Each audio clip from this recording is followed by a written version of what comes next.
إن الحمد لله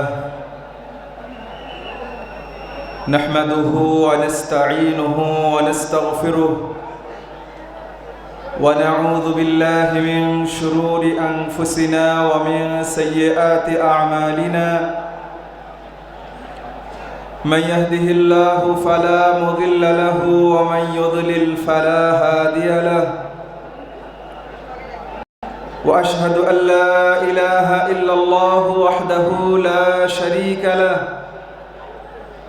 وأشهد أن محمدًا عبده ورسوله صلى الله عليه وعلى آله وأصحابه وبارك وسلم. أعوذ بالله من الشيطان الرجيم. بسم الله الرحمن الرحيم. كل نفس ذائقة الموت. وقال تعالى أيضا: وإذا جاء أجلهم لا يستأخرون ساعة ولا يستقدمون. وقال رسول الله صلى الله عليه وسلم: القبر أول منزلة من منازل الآخرة، إما أن يكون روضة من رياض الجنة أو حفرة من حفر النار. وقال أيضا: لا تجعلوا قبرا وثنا يعبد،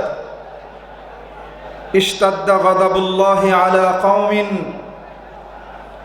اتخذوا قبور أنبيائهم مساجدا أو كما قال رسول الله صلى الله عليه وسلم. আল্লাহ তাআলার দরবারে শুকরিয়া। দয়াময় আল্লাহ তাআলা দীর্ঘ 1 বছর পরে ভারতীয় উপমহাদেশের দ্বীনের দাওয়াতের ঝান্ডা সুন্নাতের আলোকে অগ্রগামী সৈনিক হিসেবে খ্যাত দরবারে ফুরফুরার বার্ষিক ইসালে সওয়াব ও ওয়াজ মাহফিলের দ্বিতীয় দিনে জোহরের আগে আমাদেরকে কিছু সময় আল্লাহর দ্বীন শেখা ও শোনার জন্য কবুল করেছেন, বলার তৌফিক দিয়েছেন। আল্লাহ তাআলার দরবারে শুকরিয়া তান সকলেই বলি আলহামদুলিল্লাহ। আল্লাহ তাআলার কাছে তৌফিক কামনা করি যে কথাগুলো যেভাবে বললে শুনলে আমল করলে দুনিয়া এবং আখিরাতে আমাদের উপকার হয়, সেই কথাগুলো সেইভাবে বলার, শোনার এবং আমল করার তৌফিক আমাদের সকলকে দান করেন। সকলেই বলি আমিন। প্রিয় ভাই, হযরত পীর সাহেব হুজুরের নির্ধারিত সময় দেওয়ার এই মুহূর্তে ভেবেছি রমাদান সামনে। মুমিন জীবনে সব প্রস্তুতি রমজান কেন্দ্রিক হয়। খেজুর কেনা হয়, ছোলা কেনা হয়, সয়াবিন কেনা হয়, বেসন কেনা হয়। কিন্তু আল্লাহ তাআলা যে জন্য রমাদান দিয়েছেন শুধু সেই প্রস্তুতিটা মুমিনগণ নেন না। ভাবলাম রমজানকে নিয়ে কেমন প্রস্তুতি নেওয়া মুমিনের দরকার সেই বিষয়টা অল্প করে বলবো, কিন্তু হঠাৎ একটু সিদ্ধান্ত বদলাতে হলো। আসছিলাম, একজন আরেকজনকে জিজ্ঞেস করছে যে এখানে হুজুরের মাজারটা কোনটা। হয়তো ভাই নতুন এসেছেন, ফুরফুরা দরবারে মাজার হয় না। মাজার ইসলামী শরীয়তের কোনো বিষয় নয়। কোরআন এবং সুন্নাতে এই শব্দেরও কোনো প্রয়োগ নাই। যারা আগে থেকে এসেছেন তারা জানেন, হয়তো যারা নতুন এসেছেন তারা জানেন না। পীর সাহেবের দরবারে এলে কবর খুঁজবেন, মাজার খুঁজবেন, জিয়ারত করবেন, মান্নত করবেন। আজকে বাংলার সিংহভাগ মুমিন মুসলমানের অনুভূতি এরকমই প্রায়, ঠিক না ভাই?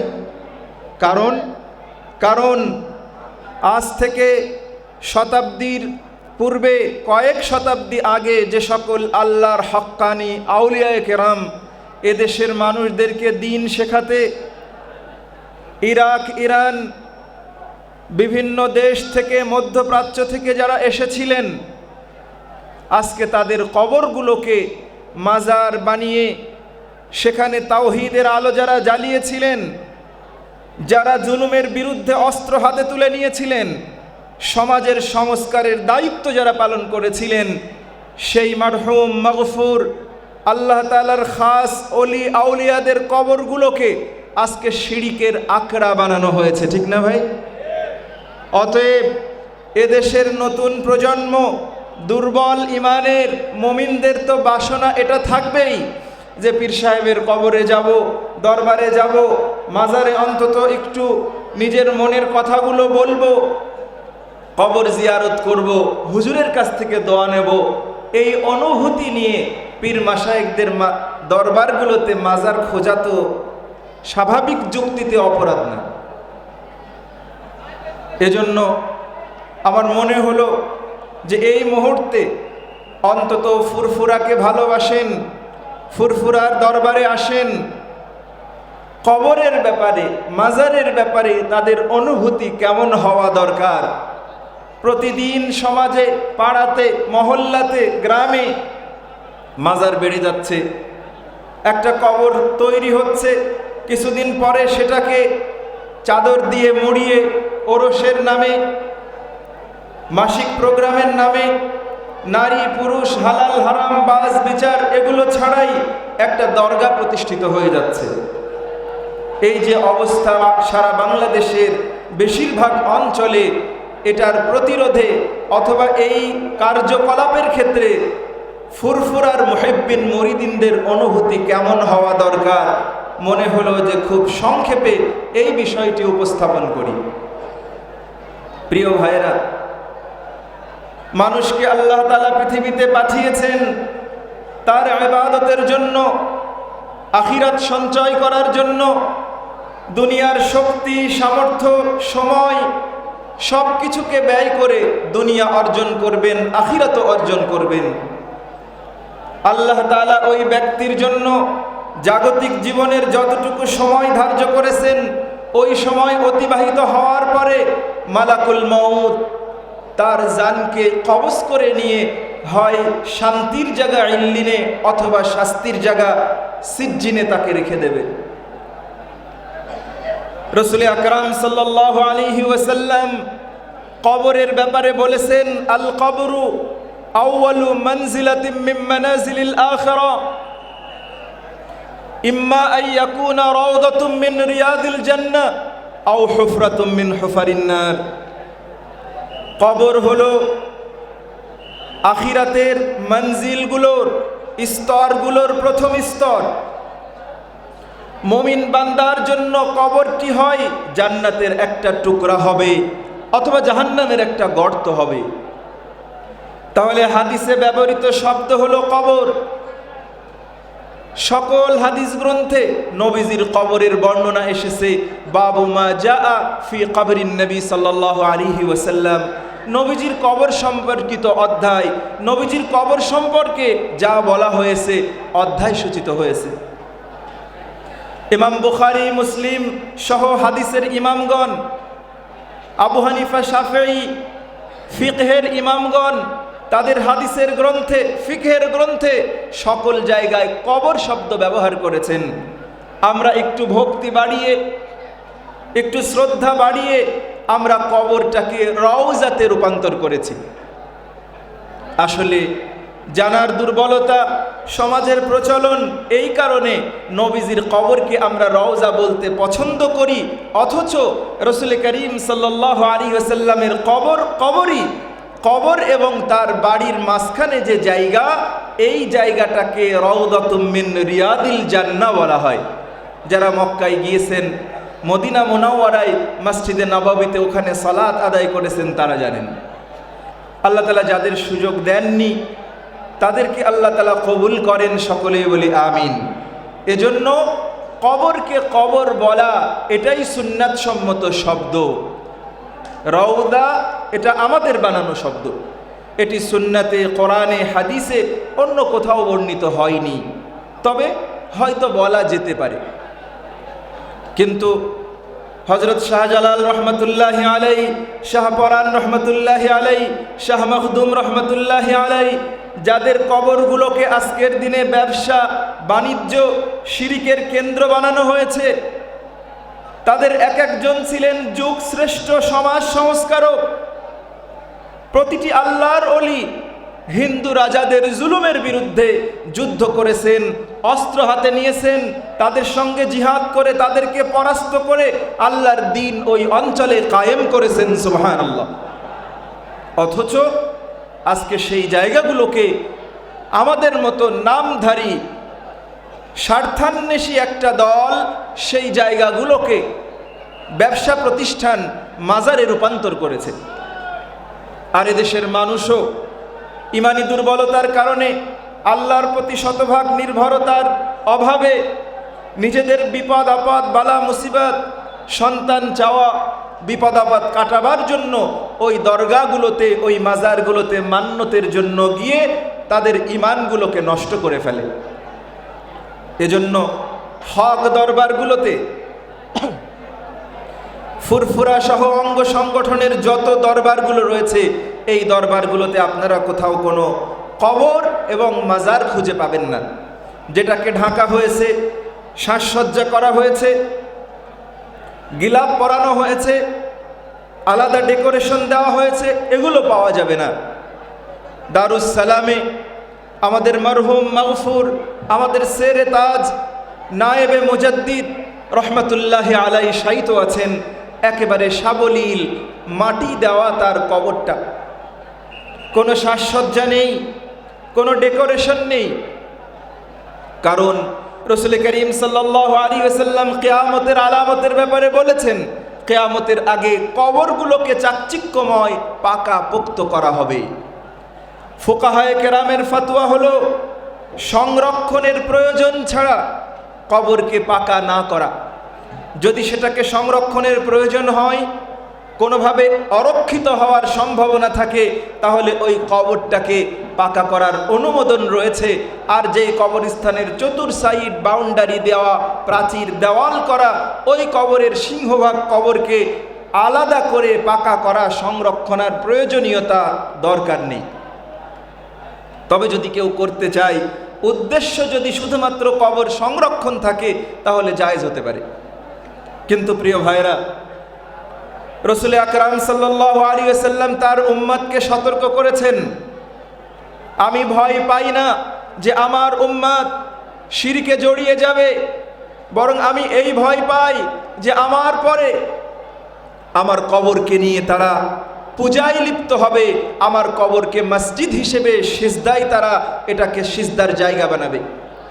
রাসূল করিম সাল্লাল্লাহু আলাইহি ওয়াসাল্লাম আল্লাহ তাআলার কাছে বারংবার দোয়া করেছেন, আল্লাহুম্মা লা তাজআল কবরি ওয়াসানান ইউবাদ। হে আল্লাহ, আপনি আমার কবরকে পূজনীয় সিজদার জায়গা হিসেবে আপনি বানিয়ে দিয়েন না। কারণ অতীতে যত আম্বিয়া আলাইহিমুস সালামদের উম্মত ধ্বংস হয়ে গেছে, প্রতিটা উম্মত তাদের নবী এবং রাসূলগণকে ভক্তির নামে তাদের কবরের সিজদার জায়গা বানিয়েছে। এজন্য প্রিয় ভাইরা, খুব ভালো করে বুঝুন, হক দরবার থেকে এই শিক্ষা নিয়ে যেতে হবে যে কোনোভাবেই নিজেদের কবরগুলোকে পাকা করে আলাদা ডেকোরেশন করে কোনো খলিফা হন, পীর মাশায়েখ হন, নেককার বুজুর্গ ব্যক্তি হন, অথবা অন্য যে কেউ হন না কেন, তার কবরকে বাধাই করা, টাইলস করা, গিলাপ দেওয়া, তার উপরে আলাদা করে খানকা তৈরি করা, এগুলো ইসলামী শরিয়া বৈধ করেননি।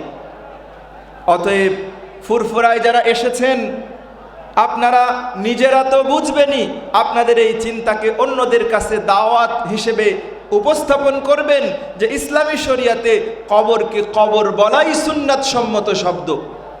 এটাকে মাজার, রওজা এগুলোকে বাড়িয়ে বলা এটা সুন্নাত সম্মত নয়, বড় জোর বৈধ হতে পারে।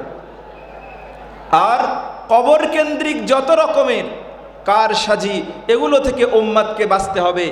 হয়তো অনেকেই চিন্তা করবেন যে হুজুর, আমি তো বুঝি নাই, না বুঝে মাজারে মান্নত করে ফেলেছি।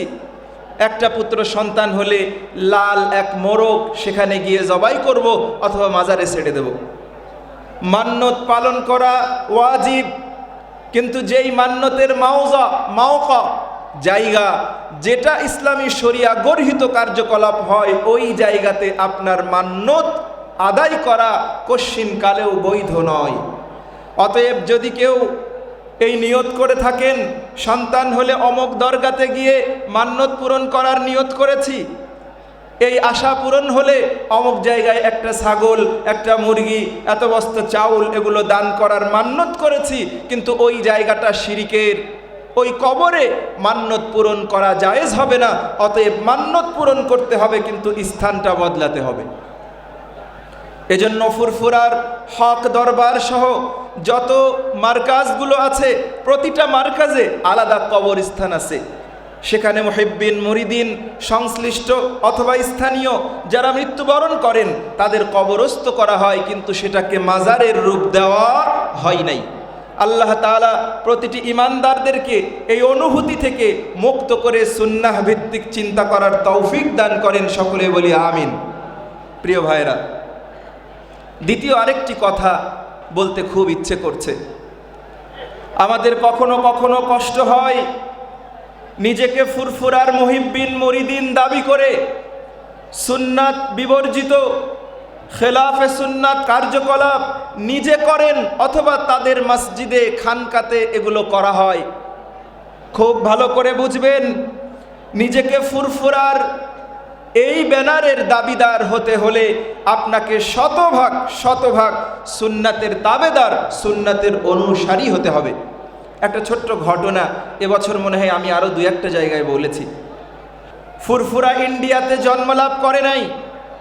ফুরফুরার গোড়াপত্তন শুধুমাত্র ভারত মহাদেশে নয়, ভারতীয় উপমহাদেশে নয়, বরং ফুরফুরার অতীতের মাশায়েখগণ, আমাদের সালাফগণ, তারা এসেছেন রাসূল আকরাম সাল্লাল্লাহু আলাইহি ওয়াসাল্লামের প্রধান সাহাবী সিদ্দিকে আকবর হযরত আবু বকর রাদিয়াল্লাহু তাআলা আনহুর বংশধর থেকে।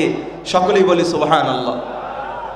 এজন্য এই ভারতীয় উপমহাদেশে ফুরফুরা সবার আগে খেলাফে সুন্নাতের কার্যকলাপের ব্যাপারে সংস্কারের দায়িত্ব তাদের কাঁধে তুলে নিয়েছেন। সুবহানাল্লাহ।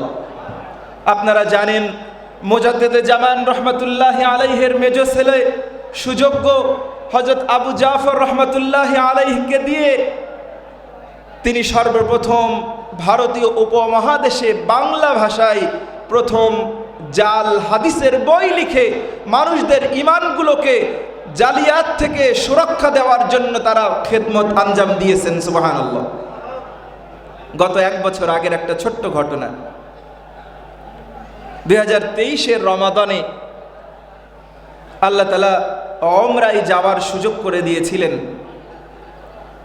আমাদের সেরে তাজ, আমাদের রাহবার হযরত পীর সাহেব হুজুর হাফিজাহুল্লাহ, তিনিও রমাদানে ওমরায় মক্কাতে ছিলেন। খুব আগ্রহ হলো, দেশে দেখা হয়, যদি আল্লাহর ঘরের হাওয়ালায় এই মাতাফে হুজুরের সাক্ষাৎ পাওয়া যায় মনটা ভালো লাগবে। যোগাযোগ করে একটা দিন সেই সন্ধিক্ষণ এলো, কথা হলো। হুজুর বললেন, আবু বকর রাদিয়াল্লাহু তাআলা আনহুর বাড়ি যেই জায়গাটা হিলটন হোটেল, সেখানে আসো, দেখা হবে। রীতিমতো সেখানে দেখা হলো। হুজুর যে আতিথেয়তাই আমাকে সম্মানিত করলেন তা মুগ্ধ হওয়ার মতন। এটি বলার মুখ্য উদ্দেশ্য নয়। হুজুর আমাকে বললেন যে, রাশেদ, তুমি কখনো অ্যারাবিয়ান কফি খেয়েছো? কাহওয়া, যেটাকে আমরা অনেকেই গাহওয়া বলি। হুজুর আমাকে অফার করলেন, সাথে করে নিয়ে গেলেন। আমি নিজে হুজুরকে বললাম যে, হুজুর এই খেদমতটুকুর সুযোগ কি আমাকে দেওয়া যায় না? হুজুর আমাকে একটা ছোট্ট কথা বললেন যে, তুমি কি আমার বাড়িতে আমাকে মেহমানদারি করাতে চাও? কথাটা শুনলাম কিন্তু বুঝতে পারিনি।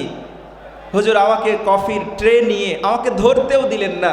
হুজুর নিয়ে যাচ্ছেন, আমি হুজুরের পেছনে হুজুরের মেহমান।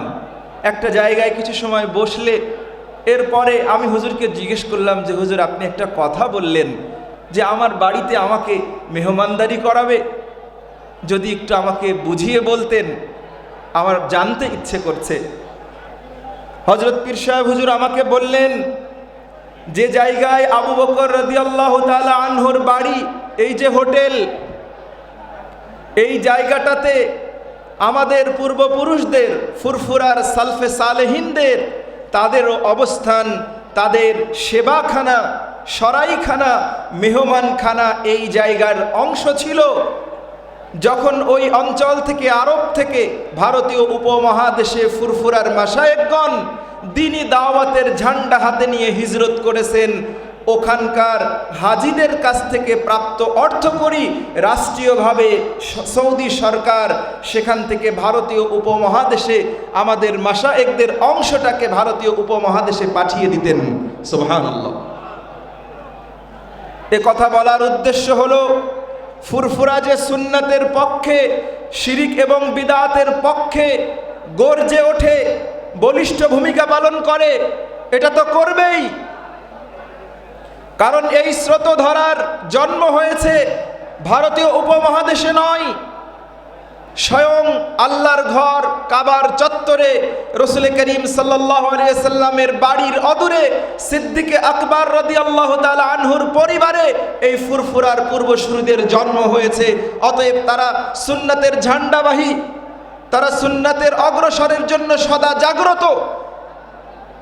অথচ এই দরবারের মুরিদ পরিচয় দিয়ে, মুহিব্বিন পরিচয় দিয়ে, যে বা যারা যখন খেলাফে সুন্নাতকে আহ্বান করে, বেদাতি পন্থায় আল্লাহর রিয়াজত হাসিলের অবলম্বন করে, তখন আমাদের কষ্ট হয়। এজন্য আমি আজকের সকলের প্রতি আহ্বান জানাই যে অন্তত ফুরফুরাতে যখন কেউ আসবে, চিন্তাটা রাখতে হবে যে আমি শতভাগ সুন্নাতের অনুসারী একটা দরবারে আল্লাহ তাআলা আমাকে কবুল করেছেন, যা আজকের এই সময়ে গোটা পৃথিবীব্যাপী, গোটা বাংলাদেশ ব্যাপী খুব অল্প সংখ্যক দরবার রয়েছে যারা শতভাগ সুন্নাতের উপরে নির্ভর করে। আর এই কারণেই এই ছোট্ট কথাটুকু বলা যে সিদ্দিকে আকবরের পরিবারে জন্ম হয়েছে এই ফুরফুরার গোড়াপত্তন, সেখান থেকে ভারতীয় উপমহাদেশে এসেছে।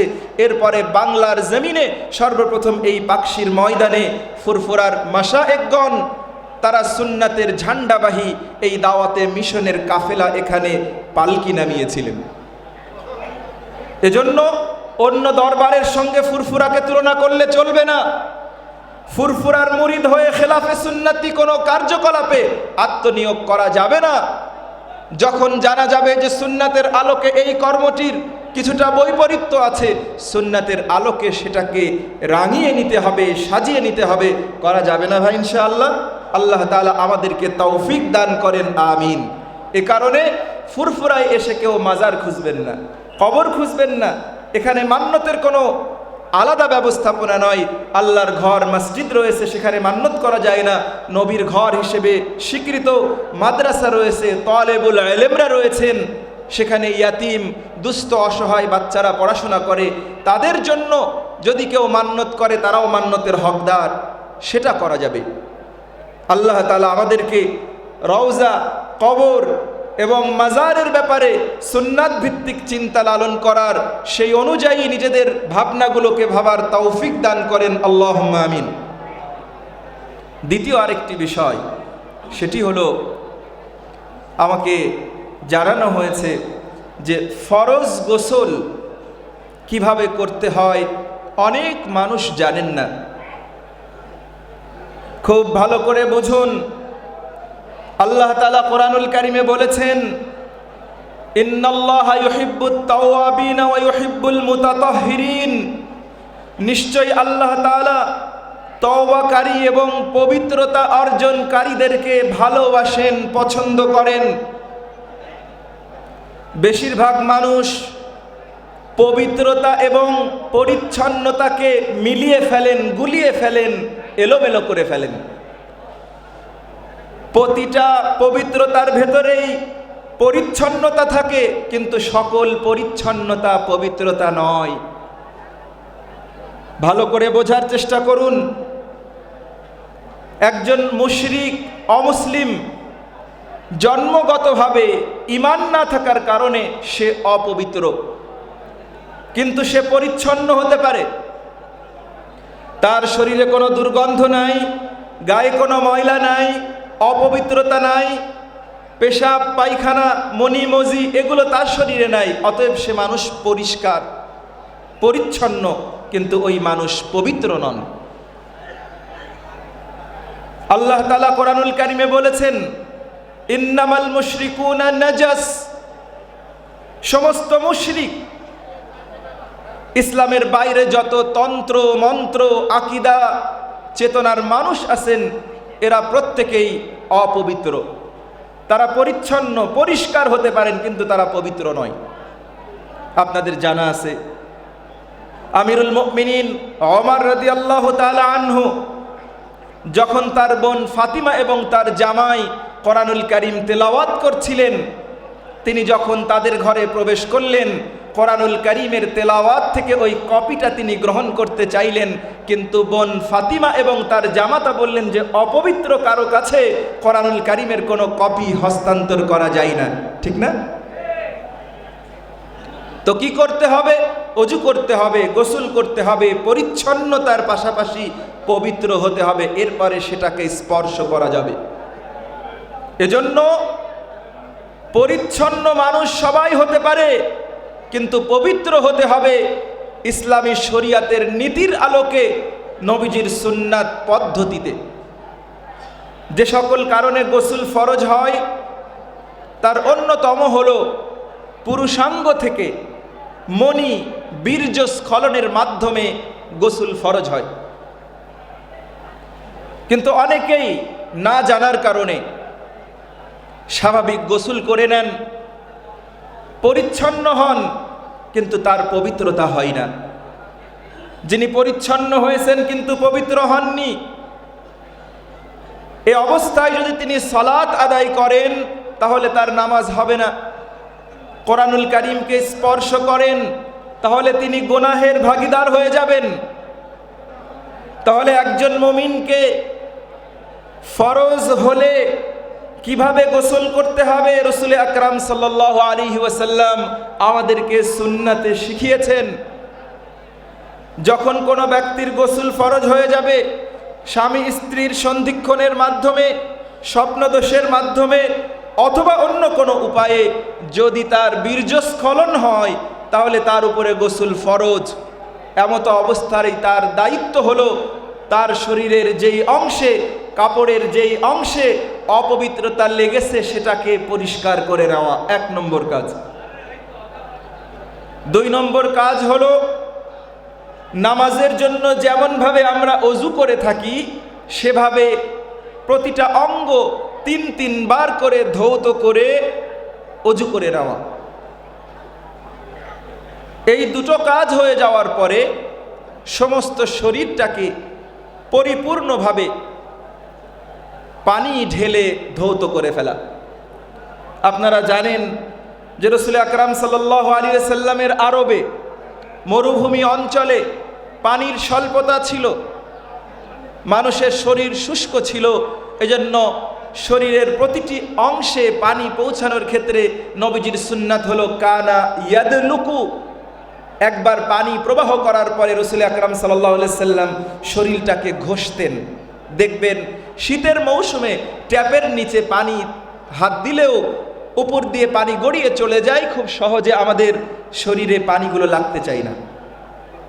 এজন্য কোনো একটা সামান্য অঞ্চল, একটা পশম পরিমাণ জায়গাও যদি শুষ্ক থেকে যায় তাহলে কিন্তু আমরা পরিচ্ছন্ন হতে পারবো, পবিত্র হতে পারবো না। গোসলের মূলত 3টা ফরজ। একটা হলো নাকের ভেতরে পানি দেওয়া, আরেকটি হলো কুলি করা, এরপরে গোটা শরীরটাকে সুন্দরভাবে ধৌত করা।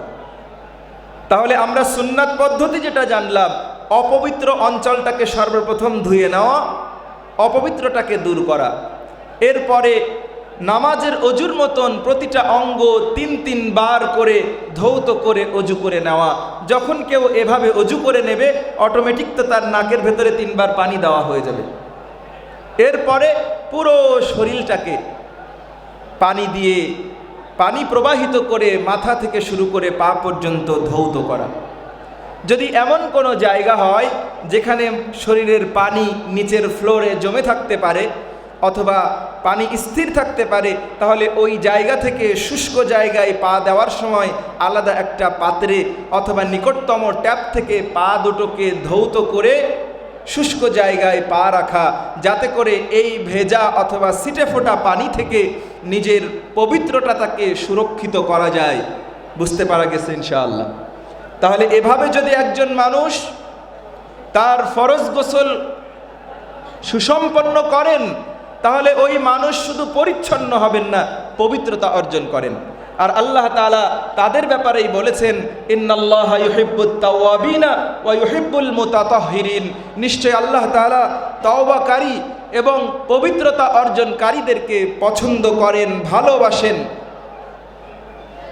আপনারা জানেন অনেকেই, রাসূল আকরাম সাল্লাল্লাহু আলাইহি ওয়াসাল্লাম লাইলাতুল মিরাজের রাত্রিতে সেখান থেকে ফিরে আসার পরে সাহাবায়ে কেরামকে জানিয়েছেন, আমি জান্নাতে হযরতে বেলাল রাদিয়াল্লাহু তাআলা আনহুর পদধ্বনি জান্নাতে শুনে এসেছি। সকলেই বলি সুবহানাল্লাহ। সাহাবায়ে কেরাম হযরত বেলাল রাদিয়াল্লাহু তাআলা আনহুকে জিজ্ঞাসা করলেন, ভাই বেলাল, তুমি এমন কি আমল করো যেই আমলের বদৌলতে আল্লাহর রাসূল সাল্লাল্লাহু আলাইহি ওয়াসাল্লাম জান্নাতে তোমার পায়ের শব্দ পদধ্বনি শুনে এসেছেন? হযরতে বেলাল রাদিয়াল্লাহু তাআলা আনহু বলছেন, কই, আমি তো তেমন কোনো ইবাদত করি না। তোমরা যেমন সালাত আদায় করো, নফল করো, আমিও তাই করি। তবে একটা কাজ, একটা ছোট্ট আমল আমি করি। কি আমল? যখন আমার একবার অজু চলে যায়, অজু নষ্ট হয়ে যায়, তখন পরক্ষণেই আমি আবার অজু করে নেই। যে হযরত বেলাল রাদিয়াল্লাহু তাআলা আনহুর সার্বক্ষণিক পবিত্র থাকার এই ছোট্ট আমলের বদৌলতে রাসূল আকরাম সাল্লাল্লাহু আলাইহি ওয়াসাল্লাম জান্নাতে হযরত বেলাল রাদিয়াল্লাহু তাআলা আনহুর পদধ্বনি শুনতে পেয়েছেন। সুবহানাল্লাহ। এজন্য অজু অবস্থায় থাকা, পবিত্রতা, এটা আরেকটা ইবাদতের শুধু উপকরণ না, অজু করা, গোসল অবস্থায় পবিত্র থাকা, এটা নিজেও একটা ইবাদত। সুবহানাল্লাহ। আমরা হয়তো মনে করি যে নামাজের জন্য অজু লাগে, কোরআনুল কারীমের তেলাওয়াতের জন্য অজু লাগে, অন্য ইবাদতের জন্য অজু লাগে। হ্যাঁ, অন্য ইবাদতের জন্য অজু যেমন লাগে, ঠিক অজু অবস্থায় থাকা, অন্য কোনো ইবাদত করছি না, শুধু অজু অবস্থায় আছি, পবিত্র অবস্থায় আছি, এই অবস্থায় থাকাটাও একটা ইবাদত। আর এই ছোট্ট ইবাদতের পুরস্কার হযরতে বেলাল রাদিয়াল্লাহু তাআলা আনহুর জীবন থেকে রাসূল আকরামের মাধ্যমে সুন্নাহর আলোকে আমরা জানতে পেরেছি। এজন্য পরামর্শ হলো, আমাদের চেষ্টা করা দরকার বেশিরভাগ সময় পবিত্র অবস্থায় থাকা। অজু চলে যাবে, আবার অজু করে নেওয়া। যদি আমরা এই সুন্নাত পেনে চলতে পারি, তাহলে হতে পারে হযরতে বেলাল রাদিয়াল্লাহু তাআলা আনহুর ন্যায় আমাদের জন্য জান্নাত ধার্য হতে পারে। আল্লাহ তাআলা পরিচ্ছন্নতা, পবিত্রতা এবং সেই অনুযায়ী সামগ্রিক সময়ে, বেশিরভাগ সময়ে আমাদেরকে পবিত্র অবস্থায় থাকার তৌফিক দান করেন। আল্লাহুম্মা আমিন।